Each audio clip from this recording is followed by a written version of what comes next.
नमस्कार बेटा। मैं ये कहना चाहूँगी कि जैसे ही हमारी अभी बात जो है आपको पता है कि सीएम से होने वाली थी और मैंने आपको बोला है कि सीएम के लिखित माँग के सीएम जब हमें लिखित रूप में देंगे तभी हम यहाँ पर आपको बोलेंगे। याद रखिएगा कुछ लोगों के द्वारा अफ़वाह फैलाई जा रही है, ग्रुप को भी डिलीट किया जा रहा है ना? और हमें हमें जितनी यूनिटी है ना अलग करने की कोशिश किया जा रहा है। अरविंद भदौरिया सर की तबीयत बहुत ज़्यादा ख़राब है इसलिए वो आईसीयू में एडमिट है बेटा।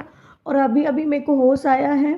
वीकनेस के कारण मेरी हालत ख़राब हो गई। मैंने आपको पहले भी बोला था लड़कियों की अब मेरे को आपकी ज़रूरत लगेगी। प्लीज़ लड़कियों से गुहार है जल्दी आओ लाडली बहनों, क्योंकि हमने इसी के बल पे यहाँ तक इतना सारा क्राउड एकत्रित किया है। याद रखो जब वहाँ पर आप आए तो आपको यही उनका प्लान था। लड़कियों, मैंने आप सब लड़कियों से बात किया था कि हमको तोड़ेंगे। हमारी लाडली बहनों में दम है तभी इतने सारे की जनसंख्या पे आए। आज तक का ऐसा कोई आंदोलन नहीं है जिस पे डायरेक्ट सीएम से बात करने दी जा रही है ना? और यही उनका प्लान था कि मैं टूटूं।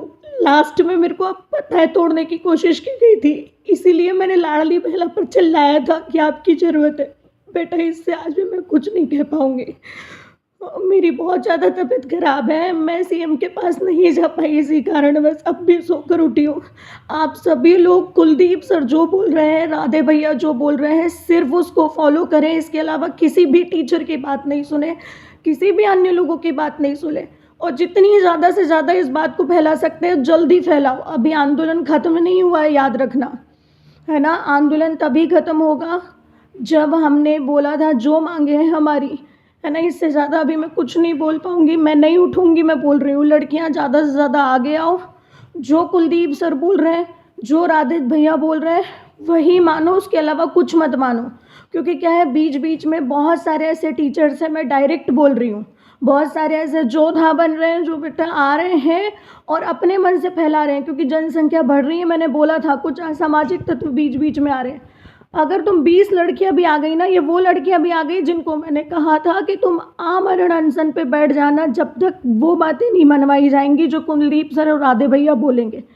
क्योंकि अब पता है मेरी मेंटल स्थिति 5 दिन से लगातार नहीं सोई हूँ, ख़राब हो रही है बहुत ज़्यादा। मेरी डिसीजन मेकिंग पावर भी ख़राब हो रही है। पता नहीं मैं क्या बोल रही हूँ, मुझे समझ नहीं आ रहा। इतना ज़्यादा प्रताड़ित मैं कभी नहीं हुई। एक टीचर होकर मुझे ऐसा बोलना पड़ रहा है, मुझे बिल्कुल अच्छा नहीं लग रहा। नेशनल लेवल पर ये मुद्दा उठाया जा रहा है। मैं अगर इतने आगे आई हूँ लाडली बहना, तो याद रखना बेटा, अकेले मैं आप लोगों को, एक अकेली लड़की थी रात में, मैं इतना ही विश्वास दिला सकती हूँ। एक अकेली लड़की थी, एक अकेली लड़की के बल पर तुम सड़क पर 600 लड़की आई हो। तो याद रखना, मैं ये चीज़ याद रखना बेटा। बस इसके बाद से मैं चुपचाप यहाँ पर जो है आमरण अनशन पर बैठ रही हूँ।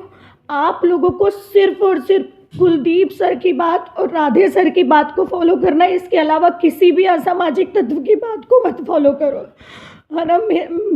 इवन मेरा भी दिमाग में मुझे नहीं पता क्या चल रहा है ना? एक टीचर को यार इतना ज़्यादा मेंटली वो करा जा रहा है। मेरा ये पहला आंदोलन है, मुझे नहीं पता। बस मुझे इतना पता है कि हमने जो मांगे रखी थी वो मांगे हमें पूर्ण होना चाहिए। तो प्लीज़ लाडली बहना, एक टीचर को रोना पड़ता है, मैं हार नहीं मान सकती, याद रखो। और मैं ना आपका विश्वास टूट सकती। जब तक हमारी जो सीएम से बात नहीं होती तब तक कोई भी ह्यूमर मत फैलाओ। ग्रुप एक डिलीट हो गया है, हमारा सबसे बड़ा पावर हम ही है और हमको कम्युनिकेशन एरर पैदा की जा रही है। सिर्फ बार बार बोल रही हूँ कि कुलदीप सर और राधे भैया की बात मानना, क्योंकि पूरे नेटवर्क तोड़ दिए गए। अरविंद सर आईसीयू में, और मेरे को अब जाके समझ में आ रहा है कि लाडली बहनों को तोड़ने की कोशिश की जा रही थी। अब जाके होश आया है मेरे को। तो प्लीज़ जब तक सीएम